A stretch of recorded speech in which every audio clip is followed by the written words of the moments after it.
ሰበር ዜና ለተሰንበት መጋቢት 16 2018 ጤና ይስጥልኝ ውድ አድማጭ ተመልካቾች እንደምን አረፈዳችሁ። የሰዓቱን አበይትና ሰበር ዜናዎች ይዘን ቀርበናል። በቅድሚያም አርዕስተ ዜናዎቹን በማስቀደም ጀምራለሁ። በክልሉ ዋና ከተማ በባህር ዳር ዙሪያ በተደረገ ከባድ ውጊያ የአገዛዙ ታንክ ሙሉ በሙሉ መውደሙና ከፍተኛ የጦር መሪ ተመተው መውደቃቸው ተረጋገጠ። የብልጽግና ኮሎኔልን ጨምሮ ከመቶ በላይ ወታደሮች ሲገደሉ በርካቶችም ቆስለዋል ተብሏል። በዚህ በባህር ዳር ዙሪያ ውጊያ ፋኖ በከባድ መሳሪያም ተፋልሟል። ዝርዝር አለን። በሸዋና በጎንደርም ውጊያዎች ሲደረጉ የፋኖ ኃይሎች በሸዋሮቢት በፈጸመው ጥቃት የብልጽግና ኮማንዶዎችን እንደ ቅጠል አርግፏቸዋል። በጎንደርም በስምንት አቅጣጫ የተንቀሳቀሰው የብልጽግና ጦር ሽንፈት ገጥሞታል። ዝርዝር ከቦታው ይዘናል። ወዲህ መከላከያ ሰራዊቱና የውጭ ጉዳይ ሚኒስትር ግብጽ ከበባ እየፈጸመችብኝ ነው ሲል ክስ አቅርበዋል። ግብጽ ኢትዮጵያን ቀለበት ውስጥ ማስገባቷ ተረጋግጧል። ዝርዝር አለን። ሰላም ጤና ይስጥልኝ ውድ አድማጭ ተመልካቾች እንደምን ቆያችሁ? ከላይ በአርዕስተ ዜና ያደመጣችሁትን መረጃዎች ወደ እናንተ ላደርስ እዚህ ተገኝቻለሁ። የህዝባዊ ትግሉን የምትደግፉ እንዲሁም ሀገር ወዳድ ሆናችሁ አድማጭ ተመልካቾች ቪዲዮን ላይክ፣ ቻናሉን ሰብስክራይብ አድርጋችሁ የዶል ምልክቱን ታበሩ ዘንድ እንጠይቃለን።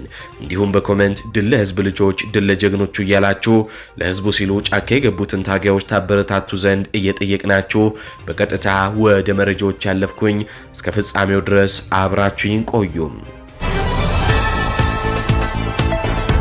ቀዳሚ ወዳደረኳቸው ዘገባዎች አልፋለሁ። ብልጽግና የሚተቹትን ሁሉ እያሰረ ነው። ኢትዮጵያ ሰነፍ ሴት ትመስለኛለች ያለው ወጣት ታሰረ። በተለይ በወንጌል አማኞች አብያተ ክርስቲያኖች ውስጥ የሚፈጸሙ ያልተገቡ አሰራሮችንና ውንብድናዎችን በማህበራዊ ሚዲያ ገጹ ይፋ በማድረግና በማጋለጥ የሚታወቀው ወጣት አቤል አቡና ሰሞኑን በሰጠው ጠንከር ያለ ማህበራዊ ፖለቲካዊ ትችት ሳቢያም በመንግስት የጸጥታ ኃይሎች መታሰሩ ተሰምቷል። ወጣቱ በቁጥጥር ስር የዋለው ታዋቂ ዓለም አቀፍ የአጫጭር ቪዲዮ ዜና አቅራቢም ዲላን ፔጅ አዲስ አበባ መግባቱንና የብልጽግና መንግስትም ታዋቂ ሰዎችን በመጠቀም ሰራዋቸው የሚላቸውን የኮሪደርና የልማት ስራዎች ለዓለም እያሳየ በሚገኝበት የወቅቱ ትኩስ አጀንዳ ላይ የሰነዘረው የሰላ ድምፅን ተከትሎ ነው። አቤል አቡና በቁጥጥር ስር ከመዋሉ በፊት ባስተላለፈው መልእክት የመንግስት የወቅቱ እንግዶችን የመቀበልና የከተማ ገጽታ ግንባታን ሂደት በጥልቅ የተቸ ሲሆን የወቅቱ የኢትዮጵያን ሁኔታም ሲገልጸው ኢትዮጵያ ሳሎኗን ብቻ አጽድታ የጓዳ ቆሻሻዋን ደብቃ እንግዶቿን የምትቀበል ሰነፍ ሴትን ትመስለኛለች የሚል ይፋዊ አስተያየት ሰጥቷል። ይህ የወጣቱ ንግግር በከተማዋ ላይ የሚታዩትን የውጫዊ ውበቶችና ዘመናዊ ግንባታዎች እያደነቁ በጓዳ በኩል ያሉትን በርካታ ማህበራዊ፣ ኢኮኖሚያዊና የህዝቡን የኑሮ እውነታዎችን ወደ ጎን መሸፋፈን የሚተች በመሆኑ በመንግስት ሰዎች ዘንድ ቁጣን ቀስቅሷል ተብሏል። የዚህ ወጣት መታሰር በማህበራዊ ሚዲያ ተጠቃሚዎች ዘንድ ሰፊ መነጋገሪያም ቅሬታን የፈጠረ ሲሆን በአሁኑ ሰዓት ወጣቱ በምን አይነት ሁኔታ ላይ እንደሚገኝና ይፋዊ የክስ መመስረቻ እንደቀረበበት ከመንግስት ወገን የተሰጠ ዝርዝር መረጃም የለም። ብልጽግና የኮሪደር ልማቱን ለምን ተቻችሁብኝ በሚል ወጣቱን እያሰረ ባለበት በዚህ ሰዓት የብልጽግናን የዲፕሎማሲ ክሽፈት በመጠቀም ደግሞ ግብጽ ጎረቤት ሀገራትን እየተቆጣጠረች ነው ተባለ። ከበባዋንም እያሰፋች ነው። የአብይ የላጥላጥ ዲፕሎማሲ ኢትዮጵያን ዋጋ እያስከፈላት ነው። በፎቶ ዲኮር የሚመሰረት የውጭ ግንኙነት የለም። ዋጋ ያስከፍላል ተብሎ ከዓመታት በፊት ጀምሮ ሲነገር ሲጻፍ ባንዳ የግብጽ ተላላኪ የሻቢያ ጭራ እያሉ የስድብ ናዳ ሲያወርዱ ቆይተዋል። ሰሞኑን ውጭ ጉዳይና መከላከያ ሚኒስቴር ግብጽ ከበባ እየፈጸመችብን ነው፣ ጎረቤት ሀገራትን ይዛ ኢትዮጵያ ላይ ቀውስ እየፈጠረች ነው፣ የኢትዮጵያ ሉዓላዊነት ብሔራዊ ጥቅም እየተጣረሰች ነው ሲሉ ለዓለም አቀፉ ማህበረሰብ አንድ ነገር አድርጉልን የሚሉ አቤቱታዎችን ለዲፕሎማሲው ማህበረሰብ እያቀረቡ ነው። እና አብይ አህመድ አሁን አስጊ ሁኔታ ውስጥ ከወደቁ በኋላም ቢሆን የላጥላጥ ዲፕሎማሲ ያመጣውን ጣጣ እየተገነዘቡ ነው። የፎቶ ዲፕሎማሲ ከትዝታ እንደማይሻገር ከጎረቤት ሀገራት መሪዎች ጋር የተነሱት 1 ቴራባይት ፎቶ አይተውት ተረድተዋል። የአብይ አህመድ የማሳጅ ዲፕሎማሲም ስትራፖ ከማስለቀቅ አንጻር ብቻም እንደሚቀመጥ አስተውለዋል። የሆነው ሆኖ የሱዳን ጦር ወደ ኢትዮጵያ ድንበር እየተጠጋ ነው። የመከላከያ ሰራዊትንም አይቀጡ ቅጣት እየቀጣ ነው። ትላንት እንኳን የኢትዮጵያን ድሮን መተው መጣላቸው ይታወቃል። የኤርትራ ጦርም አሰላለፉ ግልጽ ነው። ትግራይ ድረስ ዘልቆ ገብቷል። ክረምትን እየጠበቀ እንደሆነ በርካቶች ይናገራሉ። ሶማሊያም ትዕዛዝ የምትጠብቅ ሌላኛዋ ጎረቤታችን ናት። ጅቡቲ የሚመዘዘውን ካርድ እያየች ምን አይነት ፍላጎት እንደምታስፈጽም አይጠፋትም። ግብፅ ዙሪያችንን ወታደራዊ ማርሽ ባንድ አዘጋጅታ በትርኢቱ ምን አይነት ጥቅም እንደምታሳካበት እያሰላች እያሰበች ማስጨፈሯ አይቀርም። አሁን የአብይ አህመድ መንግስት ከፍተኛ ቅርቃር ውስጥ ገብቷል። የኢትዮጵያ ዲፕሎማሲም ታይቶ በማይታወቅ ሁኔታም ቅርቃር ውስጥ ገብቷል።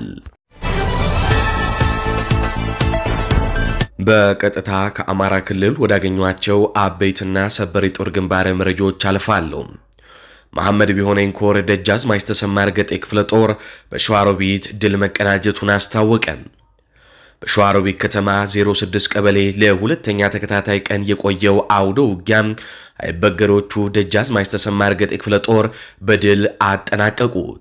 በሸዋሮቢት ከተማ 06 ቀበሌ የስርዓት ወንበር አስጠባቂም ያፈሳቸውና በቂ ስልጠና ያልሰጣቸው የደሃ ልጆችን ከባድ መሳሪያ ቢያሰልፍም የደጃዝማች ተሰማ እርገጤ ልጆች የተለመደውን አቀባበል አድርገውላቸዋል ተባለ።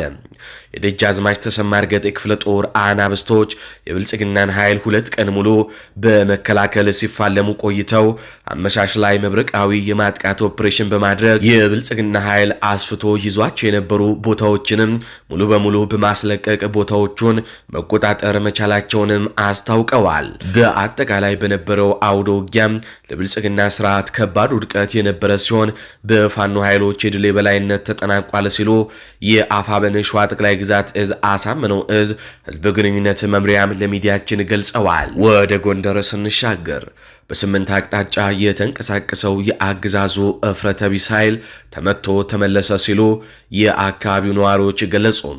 የአማራ ፋኖ ብሔራዊ ንቅናቄ አፋብኃ ጎንደር ጠቅላይ ግዛት እዝ በላይ ዘለቀ እዝ የዳግማዊ ቴዎድሮስ 5ኛ ኮረ ጎንደር በጋሻው ክፍለ ጦር በሚንቀሳቀስበት ሰፊ ቀጠና በትላንትናውና በዛሬው ዕለት አገዛዙ ከተለያዩ ቦታ አለኝ ያለውን ኃይል አሰባስቦ ገበያ ላይ ከምርጫ ቦርድ ህግና ጊዜም ሰሌዳ ባፈነገጠ መልኩም ምርጫ ቅስቀሳ ለማድረግ በ8 አቅጣጫ ማለትም በበለስ ጎሽና አርቢት፣ በደጎማ ደንቀዝ፣ በማክሰኝት ደጓላ እንዲሁም በብርኳስ፣ በጠዳ አምቦበር፣ በአምባ ጊዮርጊስና ደባርና ቃግራ እንዲሁም በጎንደር ዳዋ ዳሞት በኩል እንዳሸን እየተከተለተለ የመጣው ያገዛዙ የአብይ አህመድ ኃይል ተሸንፎ ከፍተኛ የሆነ ወታደራዊና ፖለቲካዊ ኪሳራም አስተናግዶም ተመልሷል ሲሉ የፋኖ ኃይሎች ገልጸዋል። ከጎንደር በጋሻው ክፍለ ጦር የተለያዩ አህዶች ማለትም ከነብዩ አሳምነው፣ ከፋሲለደስ፣ ከቴዎድሮስ፣ ከጎንደር ብርጌድና ቃኘው ብርጌድ የተወጣጣ ውስን ኃይሎች የኮርና የክፍለ ጦር አመራሮች በአካል በበለሳ፣ በደንቀዝ፣ በቃገር ዳብር እንዲሁም በዳዋ ዳሞት በመሩት አውደ ውጊያም የፋኖ ኃይሎች ከፍተኛ መከላከልና መልሶ ማጥቃት በማድረግ አንድም የገበያ ቦታ ላይ ስለ ምርጫ ሳይተነፈስ የምርጫ ወረቀት ሳይሰጥ እንደ ልማዱ የአገዛዙ ኃይል እየፈረጠጠ ወደ መጣበት ተመልሷል ሲሉ የፋኖ ኃይሎች ገልጸዋል። ወደ ጎጃም እሻገራለሁ። በምዕራብ አማራ ጎጃም ቀጠና በአምበርና በሉማሜ ከተሞች በተካሄደው አውደ ውጊያ የቴዎድሮስ እዝ አርበኞች የብልጽግናን ኃይል በማሽመድመድ አንጸባራቃዊ ድል መቀናጀታቸውን አስታወቁ። በዚህ ውጊያ 19 አገዛዙ አባላት ሲደመሰሱ በውጊያው ከተገደሉት መካከል ንጹሃን ሲያስገድሉና የብልጽግናን ኃይል መንገድ ሲመሩ የነበሩ ናቸው የተባሉ 3 ዋና ዋና ባንዳዎችም እንደሚገኙበት የፋኖ ኃይሎች አስታውቀዋል። በተያያዘ በዚሁ ግንባር ከወደ ፋኖ የተወሰደባቸውን እርምጃ መቋቋም ያልቻለው የአገዛዙ ጦር የበቀል በትሩን በንጹሃን ላይ በማንሳት ገበሬውን ከነበሬው በአሰቃቂ ሁኔታም ገድሏል ነው የተባለው። በዚህም በእርሻ ስራ ላይ የነበረ አንድ ወጣት አርሶ አደር በአሰቃቂ ሁኔታ ከነበሬዎቹ መገደሉም ተሰምቷል። ይህ በእንዲህ እንዳለ ወደ ዕለቱ ሰበር ዜና አልፋለሁ። በክልሉ ዋና ከተማ በባህር ዳር ዙሪያ በተደረገ ከባድ ውጊያ የአገዛዙ ታንክ ሙሉ በሙሉ መውደሙና ከፍተኛ የጦር መሪ ተመተው መውደቃቸው ተረጋገጠ። በአማራ ክልል ዋና ከተማ በባህር ዳር አቅራቢያ በምትገኘው ስትራቴጂካዊቷ ጠቀሜታ እንዳላት በሚነገርላት መሿለኪያ በተባለች መንደር በፋኖ ኃይሎችና በብልጽግና መከላከያ ሰራዊት መካከል ሌሊቱን እጅግ አስፈሪና በከባድ መሳሪያዎች የታገዘ ውጊያ ተካሂዷል። እንደ ቀጠናው የአይን እማኞች ገለጻ ውጊያው ከሌሊቱ 11 ሰዓት ጀምሮ እስከ ጠዋቱ 2 ሰዓት ድረስ ለሰዓታት የቀጠለ የነበረ ሲሆን አካባቢው በከባድ መሳሪያዎች ድምፅ ተናውጦም አድሯል። በዚህ መብረቃዊና በተጠና ጥቃት የፋኖ ኃይሎች በአገዛዙ መከላከያ ሰራዊት ላይ ከፍተኛ ወታደራዊ ኪሳራም አድርሰዋል። በጥቃቱ ከ100 በላይ የመከላከያ ሰራዊት አባላት ሲገደሉ ከ40 በላይ የሚሆኑት ደግሞ በከባድ ሁኔታም ቆስለዋል። የዚህ ኦፕሬሽን ትልቁ ድል ተብሎ የተጠቀሰው አገዛዙ በከፍተኛ ሁኔታ የሚመካበትና በፋኖ እግረኛ ጦር ላይ ከባድ ጉዳት ለማድረስ አሰልፎት የነበረው የብልጽግና ታንክ በፋኖ የከባድ መሳሪያ አህዶች ሙሉ በሙሉ ተመቶም ወደ አመድነት መቀየሩ ነው። ይህ በባህር ዳር ዙሪያ የተደረገው ውጊያ በአገዛዙ የጦር መዋቅር ላይ ከፍተኛ መደናገጥንም ፈጥሯል። የብልጽግናን ጦር በግንባር ቀደምነት እየመሩ የነበሩት ከፍተኛ ወታደራዊ መኮንን ኮሎኔል ቢላል መሐመድ በፋኖ ስናይፐር አልሞ ተኳሽ ክፍሎች በተሰነዘረባቸው ጥብቅ ጥይት በነበሩበት ስፍራ ተመተው መገደላቸውን ተረጋግጧል። የኮሎኔል ቢላል መሐመድ መገደል መከላከያ ሰራዊቱ የፊት መስመር መሪውን አቶ እንዲበታተንና ታንኩን ጨምሮ በርካታ ቁሳቁሶችን ጥሎ እንዲሸሽ ማድረጉም ተነግሯል። በዚህ እጅግ አስደናቂ ታሪክ የተባለ የባህር ዳር ኦፕሬሽን በፋኖ ኃይሎች በኩል ከፍተኛ ጀግንነትና መስዋዕትነት መከፈሉንም የፋኖ ኃይሎች አስታውቀዋል። ቀደም ሲል የአገዛዙ የአድማ በትን ፖሊስ አባላት የነበሩና የህዝባቸውን ብሶት ተረድተው የብልጽግናን መዋቅር በመክዳት በቅርቡም ፋኖን የተቀላቀሉት ታጋይ አስማረ ዳኝና ታጋይ ታረቀኝ ስዩም በጀግንነት ሲዋጉም በክብር ተሰውተዋል የተባለው። በተጨማሪም በፋኖ በኩል 8 ታጋዮች ቀላልና ከባድ መቁሰል የደረሰባቸው ሲሆን በአሁኑ ሰዓት ተገቢውን የሕክምና እርዳታ እየተደረገላቸው እንደሚገኝ የፋኖ ምንጮች አረጋግጠዋል። ይህ ውጊያ በአማራ ክልል ዋና ከተማ በባህር ዳር ደጃፍ ላይ መደረጉ ፋኖ አሁን ላይ ትላልቅ ከተማዎችንና የአገዛዞን ዋና ዋና የጦር ማዕከላት በቀጥታ የመክበብና የማጥቃት ስልታዊ ብቃት ላይ መድረሱንም ያሳያል የተባለው። የአድማ ባትን የቀድሞ አባላት ወደ ፋኖ እየፈለሱ የውስጥ ሚስጥርና ወታደራዊ ስልቶችን ይዘው መግባታቸው እንዲሁም የታንክ መውደምና የከፍተኛ ኮሎኔሎች መገደል የብልጽግና መንግስት ባህር ዳር ሰላም ናት የሚለውን የፕሮፓጋንዳ ትርክት ሙሉ በሙሉ ያፈረሰና የጦርነቱ የኃይል ሚዛን ወደ ፋኖ ያዘነበለ መሆኑን ያሳየነውም ተብሎለታል። ወደ ቀጣዩ ዘገባችን አልፋለሁ። እንደሚታወቀው የመንግስት ኃይሎች ምርጫ ለማካሄድ እንቅስቃሴ ላይ ናቸው። የምርጫው ቀንም ቀርቧል በሚል የመንግስት አካላቶች ከፍተኛ እንቅስቃሴ እያደረጉ ነው። ወዲህ ግን በህዝቡ በኩል ከፍተኛ ተቃውሞ የገጠመው ምርጫ ከወዲሁ በህዝቡ ዘንድ የተጠላ ሆኗል። ህዝቡን በግድ ካርድ አውጣ እያሉትም እያስገደዱት እንደሆነ ይታወቃል።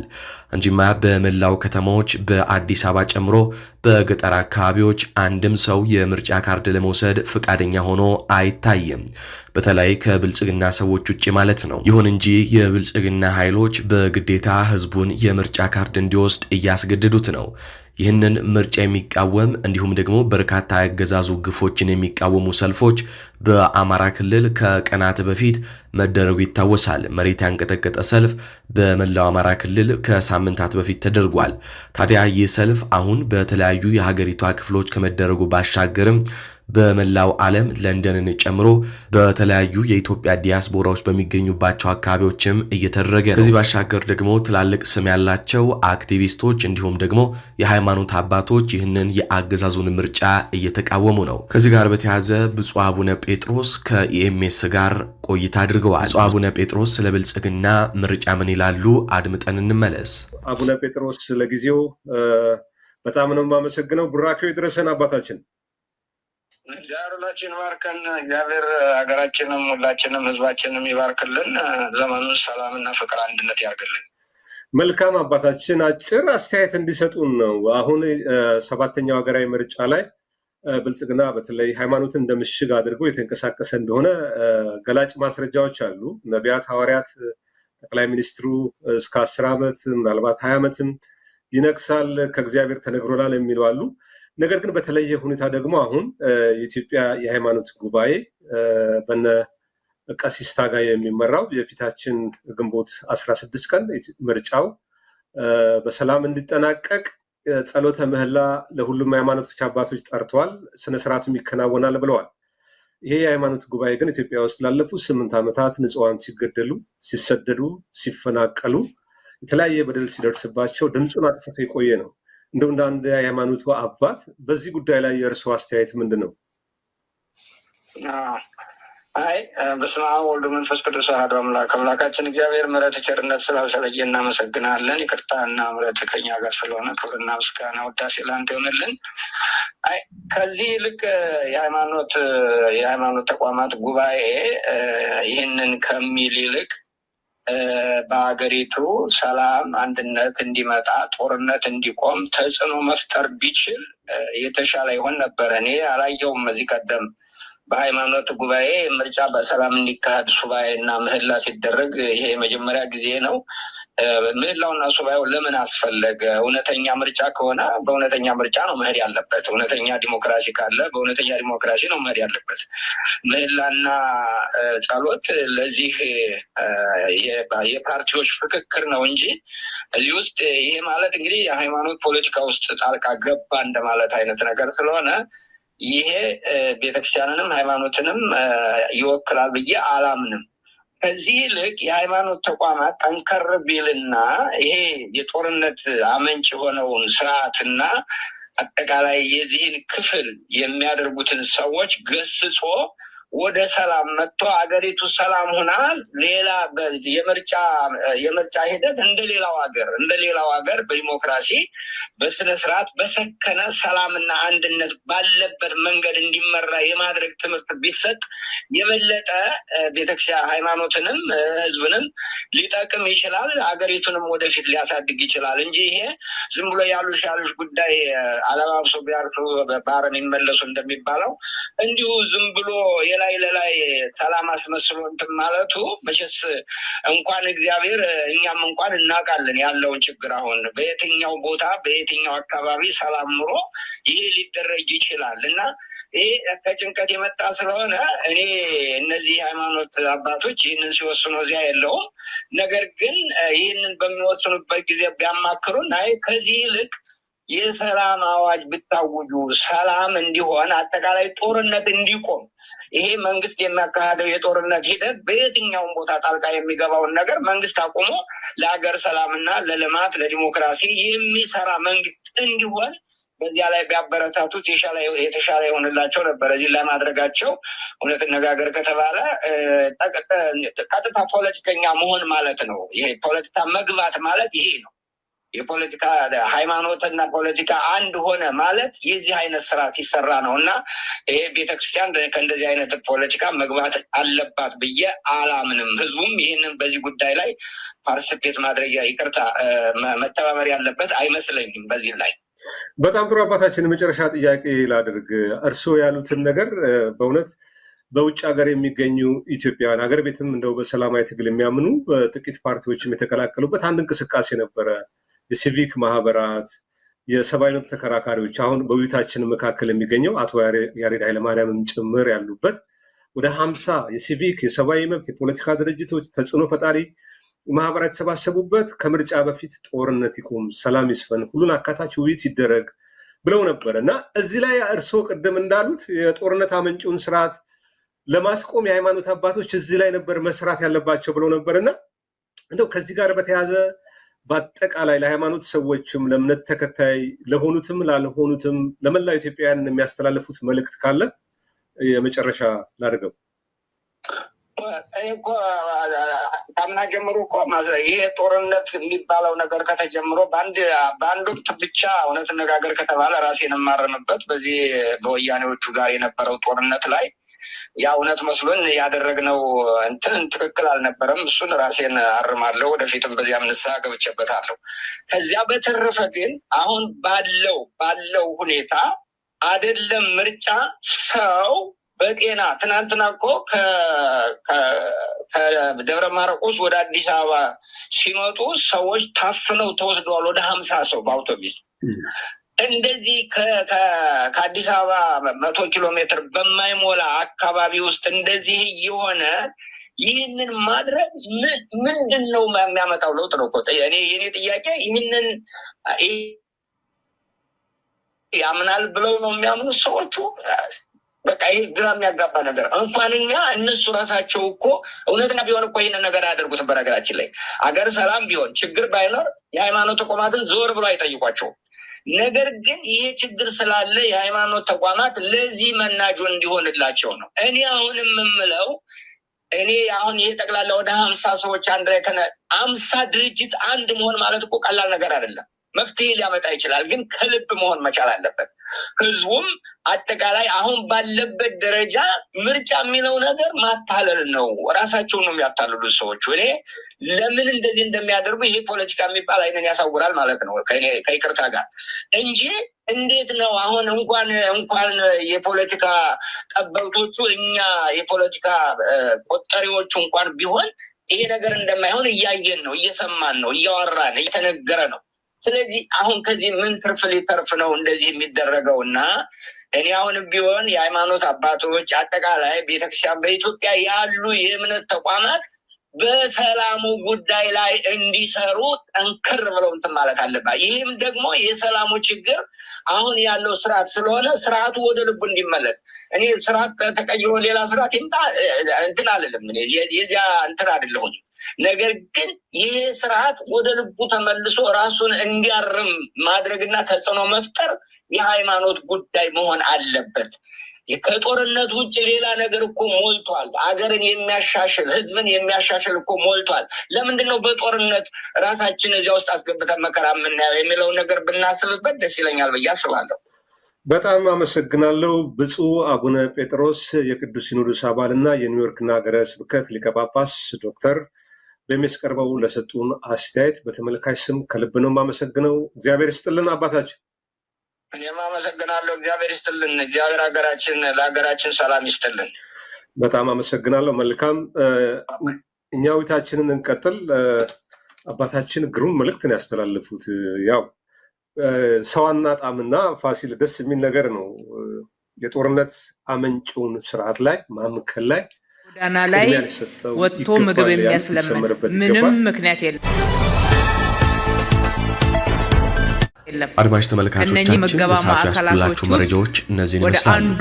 በቀጣይ በሌሎች ዘገባዎች የማገኛችሁ ይሆናል። እስከዛው ግን ቻናሉን ሰብስክራይብ፣ ቪዲዮ ላይክ እንዲሁም ሼር በማድረግ እንድትተባበሩን እንጠይቃለን። እንደሚታወቀው ቻናላችን ለረጅም ጊዜ ጠፍቶ ቆይቶ ነበር። ይህም በበርካቶቻችሁ ዘንድ ግርታን ፈጥሯል። ሁኔታውን በአጭሩ ለማስረዳት ያክል ቻናላችን ከዩቲዩብ በዩቲዩብ ማስተላለፍ ወዳለው ቆይቷል። ነገር ግን በበርካታ መረጃ ማዕከላቶች ከበርካታ ክርክሮች በኋላ ዩቲዩብ ስህተት መስራቱን አምኖ ቻናላችንን ወደ ቦታው መልሷታል። ታዲያ ከዚህ በኋላ ለረጅም ጊዜ አሁን ቪዲዮ መልቀቅ ከጀመርን ቀናቶች ተቆጥረዋል፣ ሳምንትም አልፎታል። ታዲያ ነገር ግን አንዳንዶቻችሁ ጋር ቪዲዮቻችን እንደ ልቡ እየደረሰ ስላልሆነ ቪዲዮ ቶሎ እንዲደርሳችሁ ሰብስክራይብ ማድረግ ቻናሉን ሼር ማድረግ እንዳትረሱ ለማለት ነው። በቀጣይ በሌሎች መረጃዎች እስከማገኛችሁ ቸር ያሰማን።